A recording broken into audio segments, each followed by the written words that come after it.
தேவனால் பயன்படுத்தப்பட்ட பாத்திரம். அவர் இயேசு கிறிஸ்து பெருகவும் நான் சிறுகவும் வேண்டும். யோவான் 3:30. தலைப்பு: கடவுளின் சித்தமே செயல்படட்டும். இன்றைய மிஷனரி ஜெரால்ட் மஜெல்லா. மண்ணில் பிறந்தது 6/4/1726 ஆண்டு. விண்ணில் சென்றது 16/10/1755 ஆண்டு. ஊர் முரோ லுக்கானோ. நாடு கான்ஸ்டன்டினோபிள். தரிசன பூமி கப்போசல். கடவுள் விரும்புவதை கடவுள் விரும்புவது போல் கடவுள் விரும்பும் வரை இங்கு செய்யப்படுகிறது. ஜெரால்ட் மஜெல்லா வீட்டு அறைக்கதவில் எழுதி வைக்கப்பட்டுள்ள வாசகம் இது. கடவுள் இவருக்கு பல அரிய வரங்களை கொடுத்திருந்தார். ஒரே நேரத்தில் 2 இடங்களிலிருந்து வரும் காரியங்களை முன்னறிவிக்கும் ஆற்றலை பெற்றிருந்தார். உடலை ஒடுக்கி கடுந்தவ முயற்சிகளை மேற்கொண்டவர். கடவுளின் ஆலயத்திலேயே எப்பொழுதும் தங்கியிருந்து தியானம் செய்பவர்.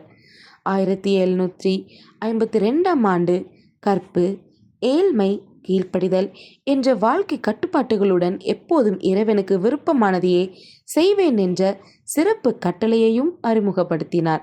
இரட்சகர் சபையில் துணை சகோதரராக இணைந்து மிகவும் கீழ்ப்படிந்து நடந்தார்.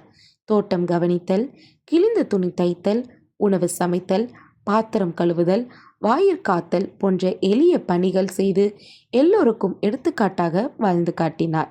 திருவிருந்தில் மிகுந்த ஈடுபாடு கொண்டவர். வாரத்திற்கு 3 முறை திருவிருந்தில் பங்கு கொண்டார்.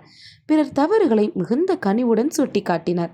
கடவுளின் விரோதியாக இருக்கும் நீங்கள் எவ்வாறு அமைதியில் வாழ முடியும் என்று மக்களிடம் கேட்பார்.